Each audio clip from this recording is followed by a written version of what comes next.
Arizona Territory, We tracked 18:08. them this far. The morning sun cast Spirits of the long land say we shadows went across the east, scrubland towards the as broken Cole hills. Morgan sighted down the barrel of his Winchester. 200 yards out, a row of bottles glinted on a fence post. The first shot rang out, shattering glass. Then the second, the third. Movement caught his eye, not at his targets, but beyond them.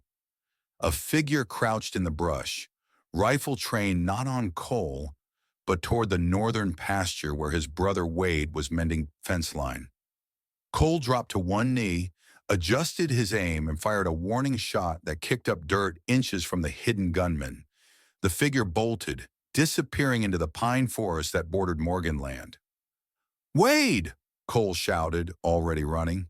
His boots pounded the hard earth as he sprinted across the field, scanning for any sign of the intruder's return. Wade stood alert by the fence line, his own Remington drawn. At 35, Wade was the younger of the Morgan brothers by 3 years, but the lines around his eyes spoke of hardships that aged a man beyond his years. "Someone was watching you," Cole said, breathing hard. "Had a rifle trained on your back." They searched the area where the figure had hidden, finding boot prints in a single shell casing. But it was what Wade found caught on a mesquite branch that stopped both men cold. A faded red bandana with the name Raven embroidered in the corner. The brothers exchanged a look heavy with recognition. 18 year, and Wade said quietly, turning the cloth over in his hands. Cole took the bandana, his weathered face hardening. 18 years since we sent her east. No word, nothing. And now this. The memory came unbidden to both men. A stormy night in 1860, lightning exposing a small Apache girl, no more than 8, bleeding and terrified in their barn. Men with torches searching the valley for her. Wade taking a knife to his side when he refused to reveal her whereabouts. Cole putting 2 bullets in men who'd crossed onto Morgan land uninvited. The decision to send the child east with traders heading to St. Louis, away from those hunting her. They'd called her Raven for her jet black hair. "Could be nothing," Cole said, stuffing the bandana in his pocket. "Could be anyone's." But both men knew better. That night, Cole sat on the porch, rifle across his knees. The war had taught him vigilance. The war between the states had claimed their father and left Cole with a Medal of Honor he kept buried in a drawer and nightmares he couldn't bury at all. Survival meant seeing danger before it saw you. Dawn broke with an unnatural stillness. Cole, who hadn't slept, noticed her first. A woman standing at the edge of their property, watching the house. She wore a dark riding dress, impractical for the territory, but tailored to her slender frame. Her black hair was pulled back severe and tight, and even at this distance, Cole could make out the thin white scar that ran along her jawline. Cole's hand tightened on his rifle. "Wade," he called, not taking his eyes off the visitor. Wade appeared beside him, coffee mug in hand. The mug froze halfway to his mouth. "Is that—" "I believe it is." The woman began walking toward the house with deliberate steps, not the hesitant approach of a stranger or the cautious advance of a threat, but the confident stride of someone returning to familiar ground. Cole descended the porch steps, rifle held low but ready. He stopped 10 paces from her, close enough now to be certain. It was her, the Apache girl they'd saved, now a woman grown. "You're trespassing," Cole said, his voice carrying across the morning air. The woman stopped, her dark eyes moving from Cole to Wade, then back again. Something in her expression shifted. Recognition, calculation, and something else harder to name. "My name is Raven," she said, her voice clear and steady with an edge of Eastern refinement. "You knew me by that name 18 years ago." She touched the scar on her jaw with 2 fingers. "I've come to settle an old debt." Cole's finger tensed near the trigger. "We don't recall any debts." "Then your memory fails you." Her eyes never left his. "I need one of you to marry me. Today." The request was so unexpected that Cole almost laughed. "Lady, I don't know what game." The sound of approaching horses cut him off. 4 riders appeared on the ridge, moving fast toward the property. At their lead was a man Cole recognized from town, Victor Kane, right hand of Joseph Hawkins, the cattle baron who'd been buying up land all through the territory. "She's brought trouble," Cole muttered. "Or trouble's brought her," Wade countered, stepping forward. Kane reined in 20 yards out, his men fanning out behind him. All were armed, hands resting near holsters. Kane himself had the hard look of a man who killed for pay rather than passion. "Morgan," Kane called, nodding at Cole. "Apologies for the early call. We're looking for this woman." He pointed at Raven. "She's wanted for theft and murder. Mr. Hawkins requests her immediate surrender." Cole stepped sideways, positioning himself between Raven and the riders. It wasn't a conscious decision so much as instinct, the same instinct that had put him between enemy fire and his men during the war. "This is Morgan land," Cole said evenly. "You want to take anyone off it, you need a legal warrant." Kane's face hardened. "This isn't about law, Morgan. It's about cooperation. The woman stole sensitive documents from the Hawkins estate. Return her and what she took, and there won't be trouble." "There already is trouble," Cole replied. 4 armed men riding onto private property making demands. That's trouble in my book." Kane's hand moved closer to his holster. "Don't be a fool. You don't want to make an enemy of Joseph Hawkins." "And Hawkins doesn't want to make an enemy of me," Cole answered, raising his rifle slightly. For a tense moment, no one moved. Then Kane spat in the dirt and pulled his horse around. "This isn't over. We'll be back with more men and the law on our side. Think carefully about where you stand, Morgan." His eyes shifted to Raven. "And you, Mr. Hawkins says to tell you he knows what you're planning, says it won't work." The riders departed, dust rising behind them.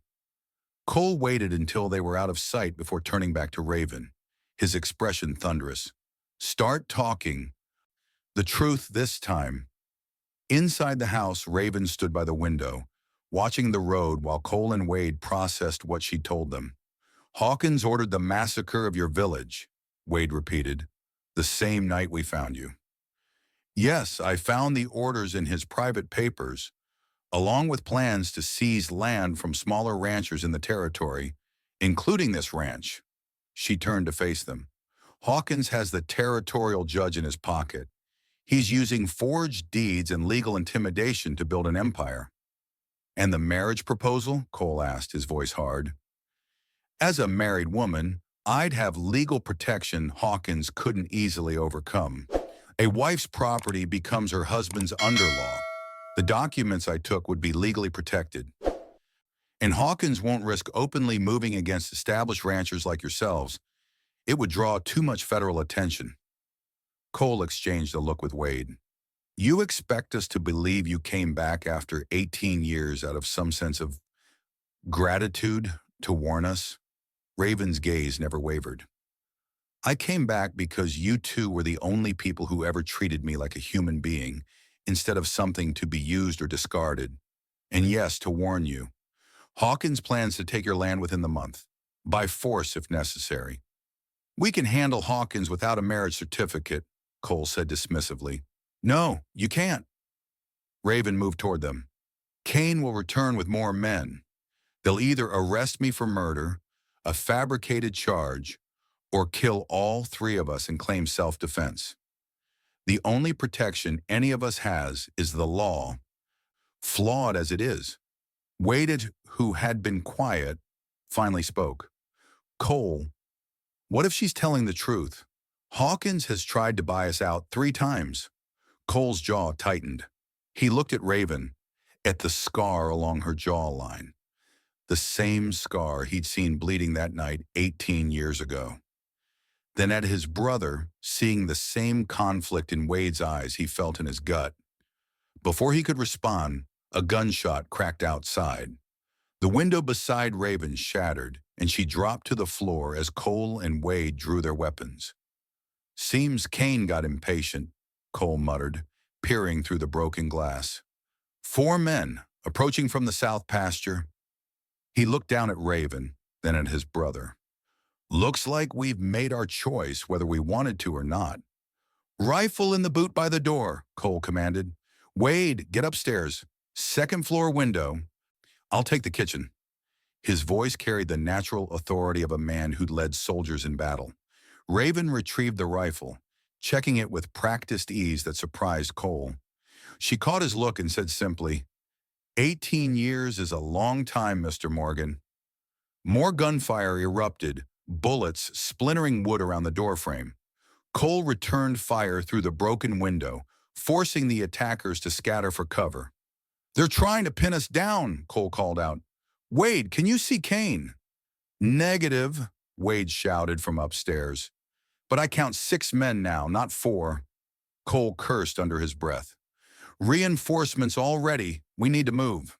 He turned to Raven. "There's a tunnel under the house. My father built it during the war. Old habits from border fighting. It leads to a cave system half a mile east." Wade fired twice from upstairs, and a man screamed. "That's 1 down," he called. Cole led Raven to the root cellar, lifting a trap door hidden beneath a barrel. "Get in. Wade and I will follow." Raven hesitated. "The documents, they're hidden near your south fence line. We can't leave them." "Damn the documents," Cole growled. "They're not worth dying for." "They're worth everything," Raven insisted. "They prove Hawkins ordered the massacre of my people. They show he's forged land deeds. Without them, he walks free." A bullet shattered another window, sending glass across the floor. "Wade!" Cole shouted. "Fall back! We're taking the tunnel!" Minutes later, the 3 moved through the narrow earthen passage, lit only by the lantern Cole carried. Behind them, they could hear Kane's men searching the house, their muffled shouts penetrating even through 6 feet of dirt. "They'll find the tunnel eventually," Cole said grimly. "Not if they can't search properly," Wade replied, pausing to light a match. He touched it to a thin rope that disappeared back into the darkness. "Coal oil on the floor. Won't burn the whole place, but it'll create enough smoke and confusion to buy us time." Cole nodded approval. Always the thinker. They emerged an hour later into a rocky cave set into the eastern hills. Cole doused the lantern and moved to the cave mouth, surveying the landscape. In the distance, smoke rose from the direction of the ranch house. "They're burning it," he said flatly. Wade placed a hand on his brother's shoulder. "We'll rebuild." Cole shrugged it off. "First we survive." He turned to Raven. "We need the full story. All of it." Raven seated herself on a rock, her dark eyes reflecting the diminishing daylight from the cave entrance. "After you sent me east, I was taken in by a missionary family in Boston. They educated me, tried to civilize me." A hint of bitterness colored her voice. "I learned to read, write, speak like them. But I never forgot where I came from or what happened to my family." She continued, describing her return to the Arizona Territory 3 months earlier, her position as a clerk in the Hawkins estate, and her discovery of the damning documents. "Hawkins keeps meticulous records," she explained. "Orders for the raid on my village, lists of bribes paid to judges and marshals, forged land deeds with dates altered, and a map marking every property he intends to acquire, including yours." Cole listened intently, his expression unreadable. "And the murder charge?" "Fabricated. When I took the documents, I was discovered by one of Hawkins' men. He attacked me. I defended myself and escaped, but Hawkins claimed I killed the man in cold blood to steal from him." Wade, who had been keeping watch, suddenly raised a hand for silence. Outside, the faint sound of horses approached. "They've found the tunnel exit," he whispered. Cole moved swiftly to the cave entrance, rifle ready. "Back passage, now." They retreated deeper into the cave system, navigating by touch through the darkness until they reached a narrow fissure that opened onto another slope. Night had fallen, and the desert air had turned cold. Stars crowded the sky, providing just enough light to see. "We need to circle back," Cole said. "Get those documents before Kane's men find them." "That's suicide," Wade argued. "They'll be watching the entire property."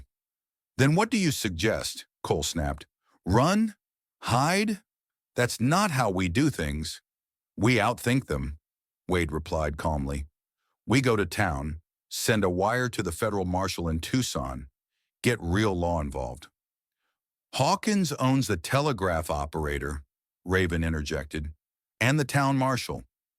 Cole ran a hand through his hair in frustration. "So we're back to needing those documents. Without them, it's our word against Hawkins."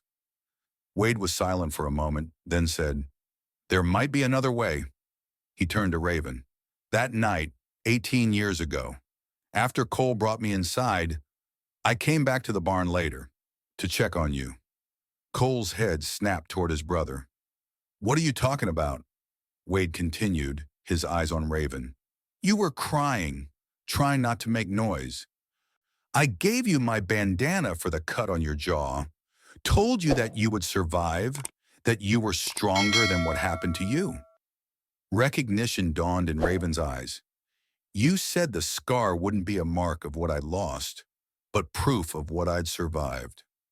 Cole looked between them, confusion giving way to understanding. "You never told me you went back to her." "It didn't seem important at the time," Wade said quietly, "but she kept the bandana." He looked at Raven. "That's how you found us again, isn't it? My name was on it." Raven nodded. "I tried searching for Morgan when I returned to the territory, but there are too many. It wasn't until I saw the ranch name on one of Hawkins' maps, Morgan's Crossing, that I knew I'd found you." The revelation hung in the air between them, shifting something fundamental in their understanding of one another. But before anyone could speak further, gunfire erupted from below. Bullets ricocheted off rocks around them. "Move!" Cole shouted, pushing Raven ahead of him as Wade returned fire. They scrambled up the rocky slope, using boulders for cover. Cole fired methodically, his aim deadly even in the dark. 2 attackers fell, but more kept coming. "There's too many," Wade called out as they reached a narrow ledge overlooking a steep drop. Cole assessed their position with the cold calculation of a veteran. "They've got us trapped, unless—" His eyes fixed on a point below where the attackers were clustered. "Wade, remember Missionary Ridge? Same play." Wade's eyes widened. "That's insane." "Got a better idea?" Wade hesitated, then nodded grimly. He removed his gun belt and handed it to Raven. "Stay with Cole. Do exactly as he says." "What are you doing?" she demanded. Instead of answering, Wade began climbing down the far side of the ledge, using handholds invisible in the darkness. Cole fired steadily, keeping the attackers' attention. "When I give the signal, run for those pines," he told Raven, indicating a stand of trees 30 yards along the ridge. "Don't stop. Don't look back." Below, Wade had reached the bottom of the cliff and was circling behind Kane's men. Cole saw him strike a match and touch it to something on the ground. "Now!" Cole shouted as a line of fire erupted below, racing through dry brush toward a cluster of men. The explosion that followed lit the night sky as the ammunition on one man's belt caught fire. Cole and Raven ran for the trees as confusion erupted below. They'd nearly reached cover when a bullet struck Cole in the shoulder, spinning him around. He staggered but kept moving, blood darkening his shirt. They reached the pines as more gunfire echoed across the canyon. Cole leaned against a tree, breathing hard. "Your brother," Raven began, "is buying us time," Cole finished. "He'll circle north and meet us at Blackwater Creek." He pressed a hand to his bleeding shoulder. "Or that's the plan, anyway." Hours later, they reached the creek, a trickle of water cutting through rock, offering little shelter but providing the only water source for miles. Cole's wound had soaked through his makeshift bandage, his face pale in the pre-dawn light. He should have been here, Cole muttered, scanning the horizon.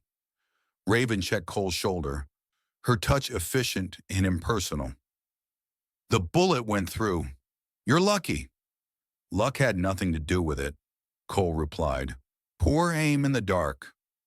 A sound made them both freeze, the soft scrape of boot on stone. Cole raised his revolver with his good arm, aiming at a shadow that detached itself from the darkness. It's me, Wade's voice called softly. He emerged, limping slightly, his face streaked with dirt and blood.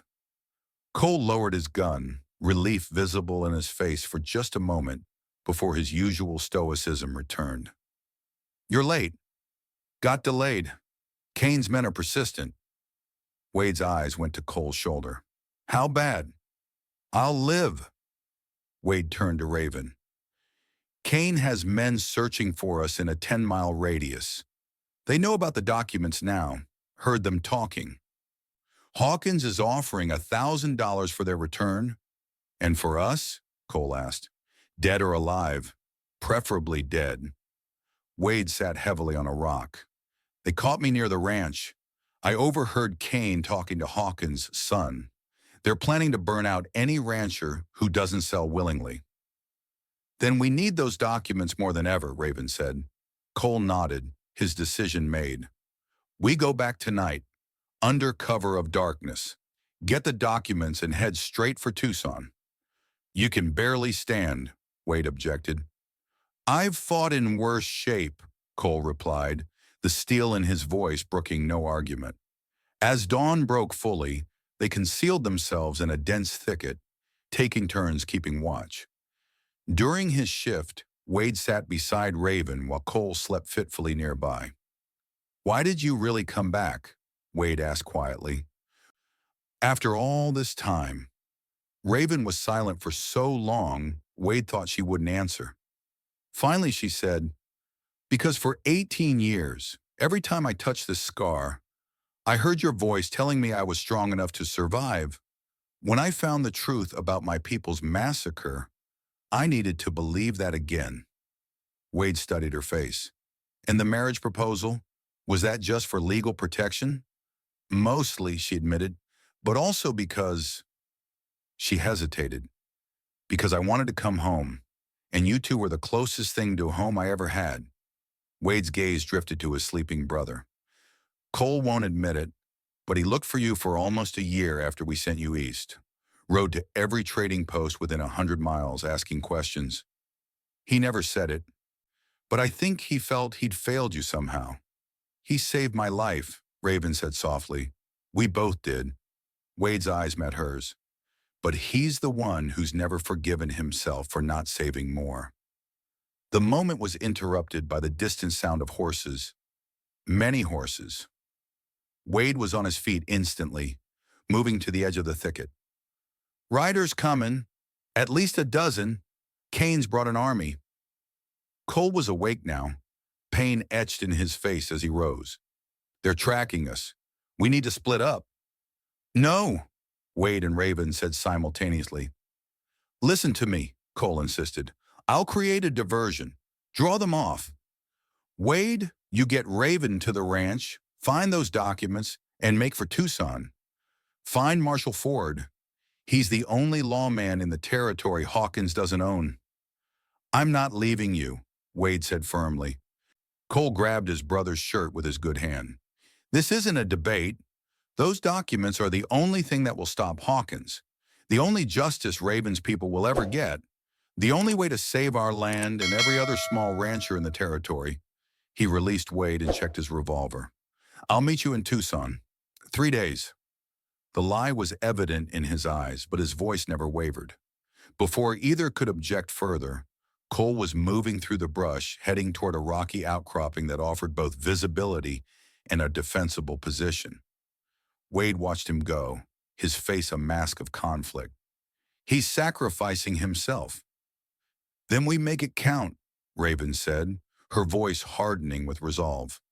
We get those documents and finish this. Cole positioned himself among the rocks and fired 3 shots into the air. The approaching riders immediately changed course, heading toward the sound. He counted 14 men, Kane at their lead. "Come on, you bastard," Cole muttered. "All eyes on me." The first riders came into range, and Cole opened fire with deadly precision. Two men fell before the others realized the trap and scattered for cover. A withering barrage of return fire chipped stone around him, but Cole remained focused, methodically targeting any man who exposed himself. He knew it wouldn't last, knew that with one arm nearly useless and limited ammunition, this was a fight he couldn't win. But winning wasn't the objective. Time was. As bullets filled the air around him, Cole's thoughts turned not to his own survival, but to Wade and Raven, moving through the shadows toward the ranch, toward the proof that could bring down Hawkins, toward justice. Cole Morgan had never feared death. What he feared was failing in his duty. And as he fired again, watching another of Kane's men fall, he knew that today, at least, he would not fail. The gunfire lasted nearly an hour. Cole had taken down 5 of Kane's men, but a bullet had grazed his temple, and another had lodged in his thigh. He was down to his last rounds when Kane called out, "Morgan, you're finished. Throw out your weapon and we'll let you live." Cole's laugh was bitter. "We both know that's a lie, Kane." "Have it your way," Kane replied. The renewed barrage drove Cole deeper into the rocks. He was calculating his final stand when a sudden explosion from the east drew everyone's attention. A plume of fire rose from beyond the next ridge, the direction of the Hawkins ranch. Kane's men faltered. Looking to their leader, Kane cursed. "Hawkins, they're hitting the main house." He turned to his remaining men. 5 stay here and finish Morgan, the rest with me." As Kane and half his force thundered away, Cole saw his opportunity. He crawled to a position overlooking the men left behind, who were now more concerned with what was happening at the Hawkins ranch than with one wounded man. Taking careful aim with his remaining bullets, Cole took down 2 more before the others even realized he had repositioned. The rest scattered, more interested in self-preservation than completing their task. Within minutes, Cole found himself alone, bleeding but alive. "Guess I'm harder to kill than you thought," he muttered, binding his leg wound with a strip torn from his shirt. He knew the diversion at the Hawkins ranch had to be Wade's doing. His brother had always been the strategist between them. Cole dragged himself to his feet, using his rifle as a crutch. The Hawkins ranch was 15 miles east. If he pushed hard, he might reach it by nightfall, and Wade and Raven would need him, whether they knew it or not. Night had fallen by the time Wade and Raven reached the Morgan ranch. The main house was a blackened shell, still smoldering in places. Wade felt a visceral pain at the sight. Generations of Morgan history reduced to ash and charred timber. "The documents," Raven whispered, directing Wade toward the south fence line, "buried under the 3rd post from the corner." They moved silently across the property, alert for any sign of Hawkins' men. The fence post Raven indicated was marked with a small Apache symbol carved into the wood, invisible unless you knew to look for it. Wade dug quickly while Raven kept watch. 6 inches down, his fingers struck oilcloth. He unwrapped it to reveal a leather portfolio. "Is it all here?" he asked as Raven examined the contents. "Yes, everything." She tucked the portfolio inside her jacket. "Now we need horses. Barn's been burned too, but there's a line shack 2 miles west with spare mounts," Wade said, already moving. "If they haven't found those too." A gunshot cracked through the night, the bullet kicking up dirt at Wade's feet. They dove for cover behind a water trough as more shots followed. "Thought you'd come back," Kane's voice called from the darkness. "Predictable." Wade fired in the direction of the voice, then whispered to Raven, "Run for the creek bed. It leads west. I'll cover you." Raven shook her head. "Not without you." "Go," Wade insisted, firing again. "Those documents are what matter. Get them to Marshall Ford." Indecision wore on Raven's face for a split second before resolve hardened her features. She squeezed Wade's arm once, then sprinted for the creek bed, staying low. Wade provided covering fire, emptying his revolver at the shadows where Kane and his men hid. He was reloading when a bullet caught him in the leg. He fell, pain searing through his thigh. Kane emerged from the darkness, his silhouette unmistakable against the starlit sky. Behind him came 3 more men. "Where's the woman?" Kane demanded, standing over Wade. "Go to hell!" Kane kicked Wade's wounded leg, drawing a pained grunt. "Your brother made the same choice. Died just as stubborn." Wade's blood ran cold. "You're lying." "Am I?" Kane knelt beside him. "He took 4 of my men with him. I'll give him that. But in the end, everyone dies, Morgan. Everyone except those smart enough to back the winning side." He gestured and his men hauled Wade to his feet. "Mr. Hawkins wants to speak with you before we finish this. Wants you to understand exactly how things stand." They bound Wade's hands and threw him over a horse. As they rode toward the Hawkins estate, Wade's thoughts turned to Cole. He refused to believe his brother was dead. Cole had survived the bloodiest battles of the war, had lived through Apache attacks and range wars. But a small voice inside whispered that every man's luck eventually ran out. Dawn was breaking when they reached Hawkins's sprawling ranch house. The colonial-style mansion stood in stark contrast to the rugged landscape surrounding it, a monument to wealth built on others' suffering. Wade was dragged inside and thrown into a chair in Hawkins' study. Joseph Hawkins himself sat behind a massive desk, his steel-gray hair and tailored suit giving him the appearance of respectability that his eyes, cold and predatory, betrayed. "Mr. Morgan," Hawkins said, his voice cultured but with an underlying hardness, "I apologize for the rough handling. My men can be overzealous." "Save your apologies," Wade replied. "I know what you are." Hawkins smiled thinly. "What I am, Mr. Morgan, is a visionary.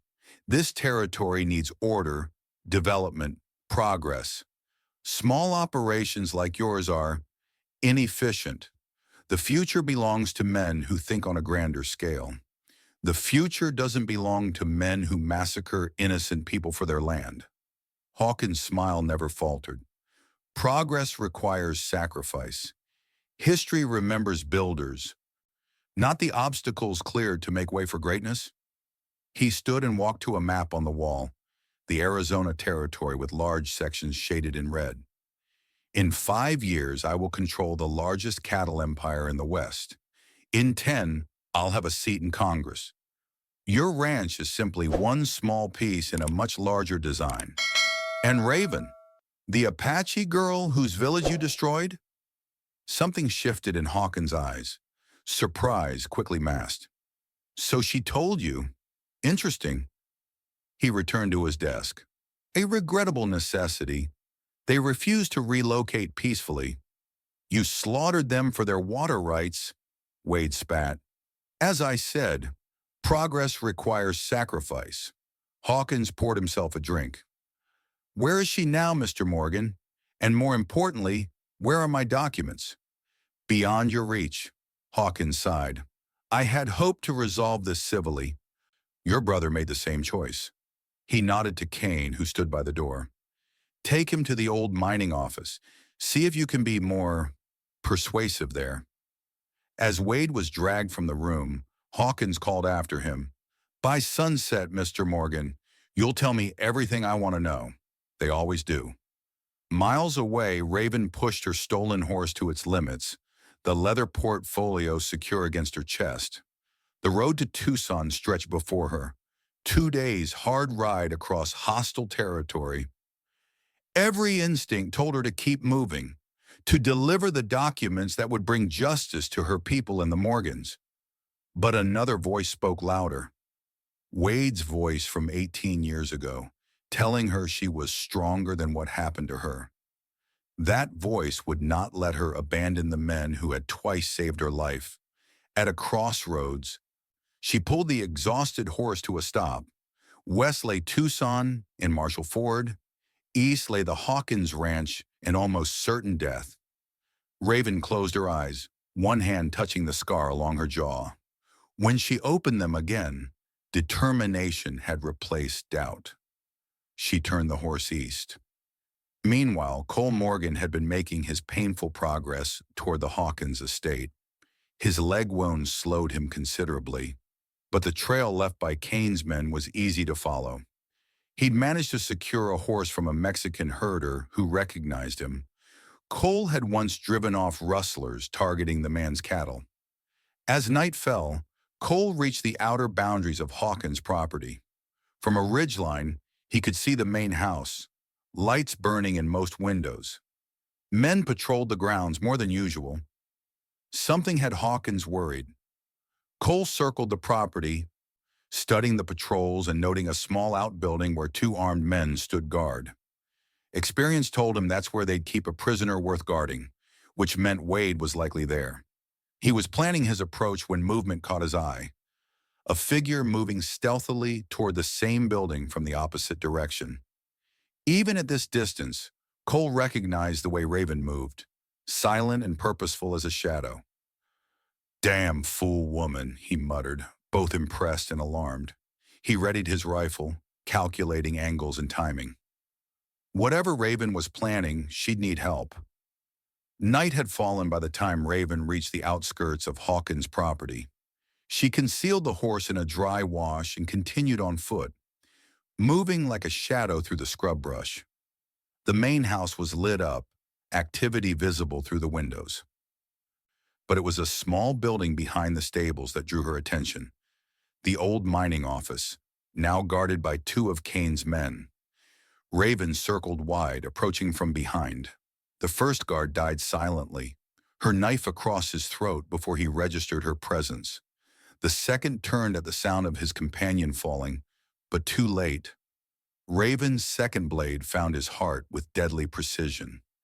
Inside, she found Wade tied to a chair, his face bloodied but his eyes alert. When he saw her, disbelief warred with anger on his features.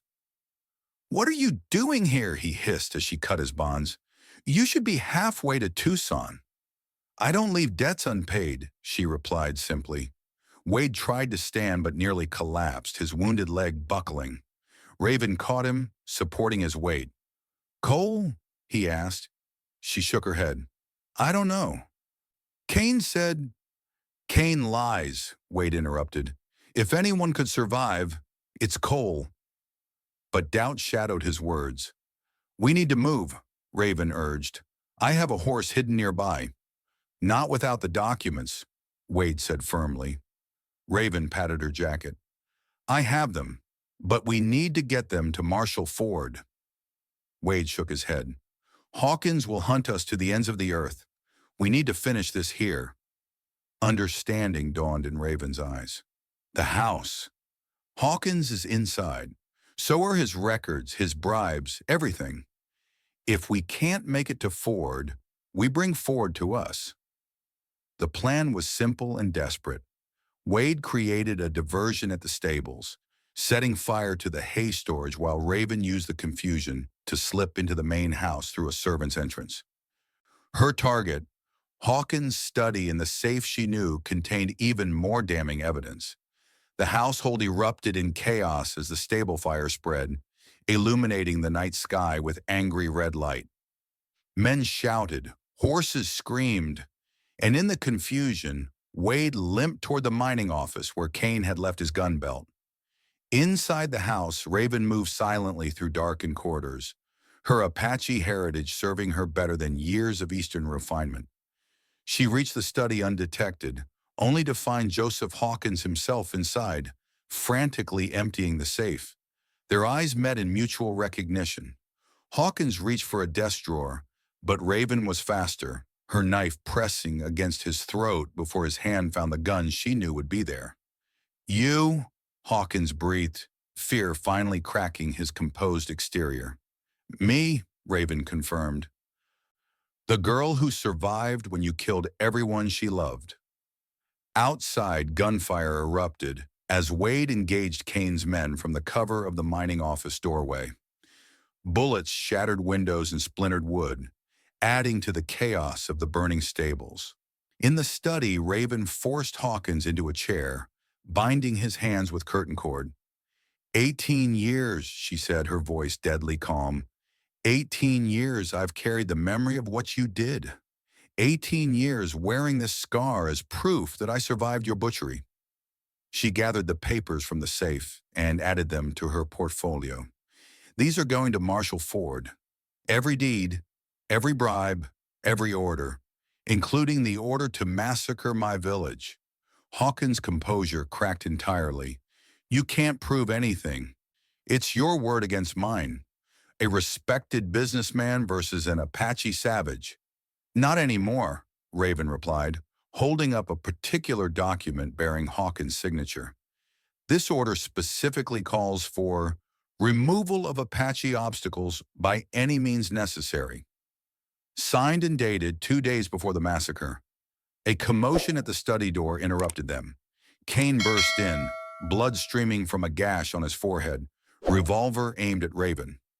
Drop it, he commanded. Raven's knife remained at Hawkins' throat. Shoot me, and he dies too. Kane's cold eyes calculated the odds. Mr. Hawkins isn't the only Hawkins. His son will continue the work. The empire will still rise. Victor, Hawkins warned, think carefully.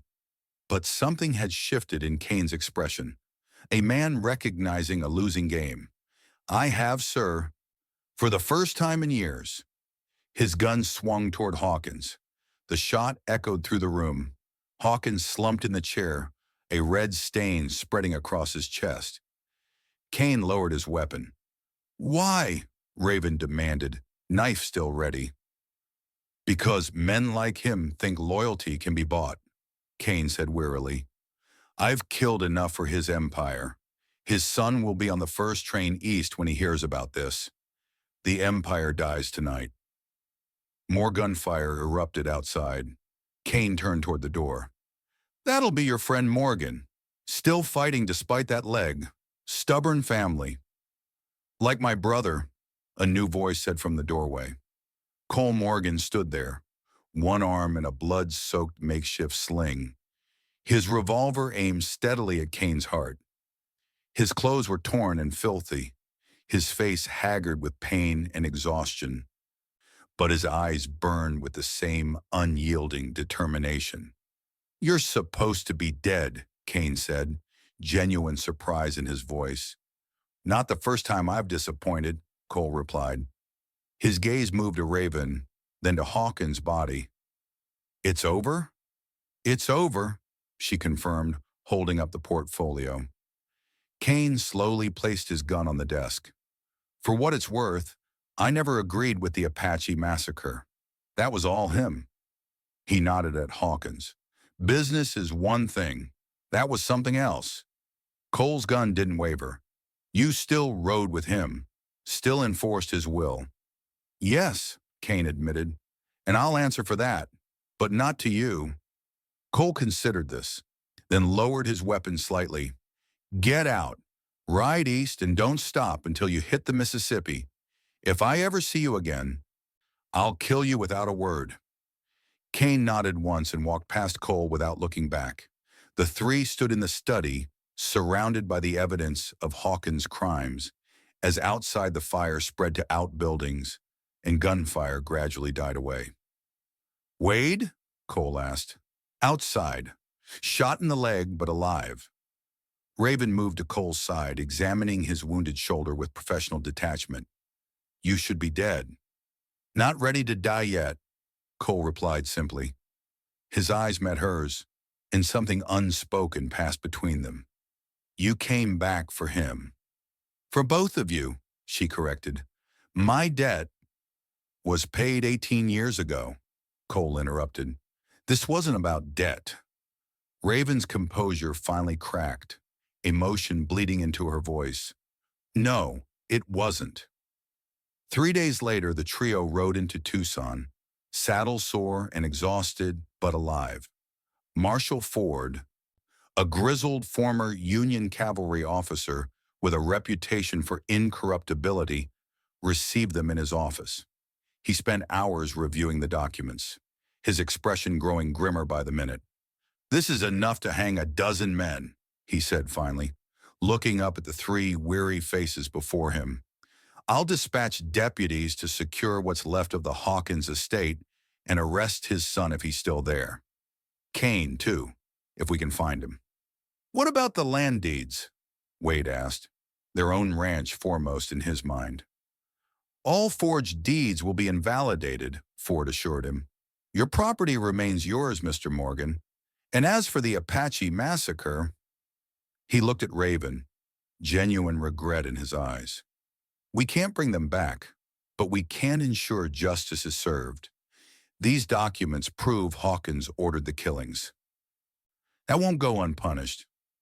Raven nodded, her face impassive, but her hand moved unconsciously to the scar on her jaw, the mark that had become a symbol of her survival and strength. As they left the marshal's office, Cole turned to the others. "There's a doctor 2 blocks down. Both of you need looking after." "Speak for yourself," Wade retorted, eyeing his brother's still bandaged shoulder and leg. "I've had worse," Cole said dismissively. "Always the tough one," Raven observed with a hint of a smile. The doctor tended their wounds with professional efficiency, pronouncing all three lucky to be alive. Afterward, they found rooms at the Grand Hotel, the first real beds any of them had slept in for days. Morning found them in the hotel restaurant, the brothers demolishing heaping plates of steak and eggs, while Raven picked more delicately at her breakfast. "What now?" Wade asked, the question that had been hanging between them since Hawkins' death. Cole set down his coffee cup, his face uncharacteristically uncertain. "The ranch needs rebuilding." "That it does," Wade agreed. "Might take months," Cole continued. "Hard work." "When has that ever stopped us?" Wade replied. Both brothers looked at Raven, the unasked question evident in their eyes. She met their gaze steadily. "I came back to settle a debt," she said carefully. "That debt is paid." Cole's face tightened almost imperceptibly. "So you'll be moving on?" "I didn't say that," Raven replied. "The documents I had hidden at your ranch, they weren't just about Hawkins. They also contained the location of my tribe's sacred lands. Lands that might still hold survivors." "You're going to look for them," Wade said, understanding dawning. "Yes," she confirmed. "But first," her eyes moved between the brothers, "there's a ranch that needs rebuilding, a home that needs restoring." Relief washed across Wade's features. Cole's expression remained guarded, but the tension in his shoulders eased slightly. "You don't owe us that," he said. "This isn't about debt anymore," Raven answered, echoing Cole's earlier words. "It's about choice, and I choose to help rebuild what Hawkins destroyed, for all of us." 1 month later, the frame of the new Morgan ranch house stood strong against the Arizona sky. Cole worked on the roof, driving nails with practiced efficiency despite his still healing shoulder. Wade and Raven unloaded supplies from a wagon in the yard below. The past weeks had settled them into a rhythm, working side by side during the day, planning around the fire at night. The awkwardness that had existed between them had gradually given way to a comfortable familiarity. As night fell, they sat on the partially finished porch, sharing a bottle of whiskey Cole had brought back from town. The stars emerged, brilliant and cold above the desert landscape.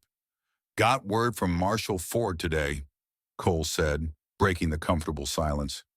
"Hawkins' son was arrested trying to flee to Mexico. Kane was seen heading east just as ordered." "And the land deeds?" Wade asked. "All official now. Ford had the territorial governor sign off on them personally." Cole took another pull from the bottle.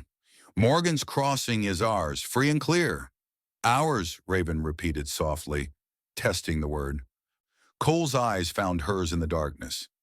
"You've earned your place here, if you want it."